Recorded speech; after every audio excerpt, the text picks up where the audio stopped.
Yes, gagawa tayo ng merienda. pancake. Patalon talon posia. Hot cake. Dalawang hot cake. Okay. So, ang gagawin natin, So siya? ako ng malaking steiner. Wait. Yes! Si mama. So, ito. Wash mo pa siya po. Opo, gantong kalaki na yung kukunin ko. Na pang bake. Kasya naman yung For my birthday, Kasya naman something yung gawa. Tapos, maglalagay tayo ng wait lang. Bobasa in Kotalan Una. Wait lang. Isang itlog. Isang itlog. So, dalawang minutuin ko. Young kapatid mode lazy Dalawa lalagyan down. natin. Kunin ko lang yung mixer. So, nakuha ko na yung mixer. Tapos, 3/4 cup of water. So, mamaya na yun. 2 tablespoon of oil. So, bali 4 kasi. Dalawang hilulutuin. So, napag-desisyonan ko na mamaya ko na ilalagay yung oil. And, ito na yung mga lulutuin. Hot cake mix. Tapos, dalawang itlog. Tapos, itong strainer. Bake. So, against the light tayo. Una natin gagawin. Bubuksan natin itong hot cake mix. Kuha lang ako ng gunting. Ito na yung gunting. Nakakat lang ako itong hot cake mix. Si mama. Ilalagyan natin siya dito. Kunin mo yung white basket.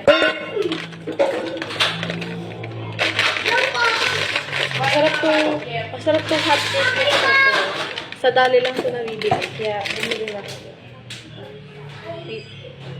Wait, Paul. Tinapon ko lang yung balot. So, ito yung itsura niya. Powder pa rin, malamang. Subuksan ko din tong isa. Kasa siya. Iba yung brand. Hindi naman kita. Kasunod, lagyan natin yung itlog. So, next lagyan natin yung itlog. Dalawang itlog kasi 1 medium egg. Tapos, 2 tablespoon. Natapon ko to agad. Nandito pala yung mga ingredients. So, wait lang. So, may kukunin ako pero lalagyan natin ito. Kaya Ito yung isa pa? Isa lang to.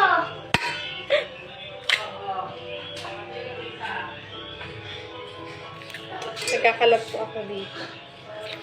So, ngayon nalagyan natin siya ng 2 tablespoon of oil, tapos 3/4 ng water.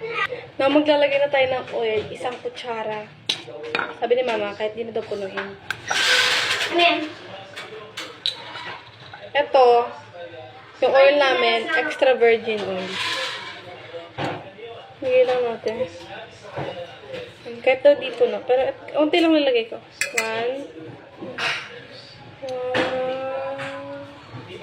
2, Uwe. 3, 4. Tapos maglalagay tayo ng 3/4 na tubig. Uy, buksan mo. So, lagyan pa natin isa. Tapos, haluin natin. Hindi ko alam kung napasobra yung tubig ko or what. Kasi, ito yung texture niya. Oh. Hindi ko alam kung tama ba.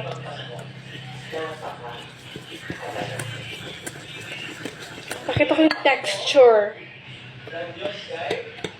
Hindi ko nga naman first time magluto ng pancake. Nakaluto na ako. Ako nagluto. Kasi for our merienda. And I think it's satisfied. Satisfied naman na. Ang hirap niyang haluto. Babalik ako pag okay na siya. Luluto na lang. Luto ulit. Tapos nalagyan ng butter. Tapos maglalagay ulit.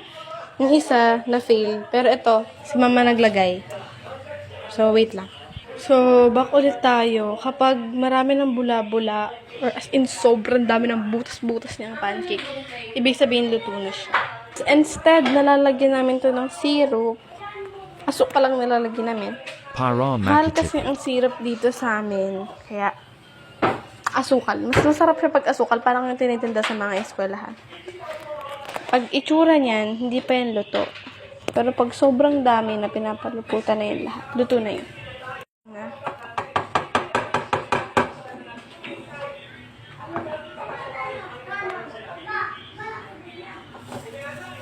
Perfect. Yun, luto na yan. Hindi mo siya matatansya, di ba, kung luto na yung ilalim. Wait ka ng Masay 15 or 5 automatically minutes young para 15 malaman mo kung luto na yung ilalim. Kasi, luto na to, hindi mo malalaman kasi walang butas-butas. Pag dito. Ayan, asukal ang nilalagay namin. Brown, hindi white. Pangit pag white. Mas maganda brown. Hintayin lang natin ito maluto. Tempo. Para kakain na tayo.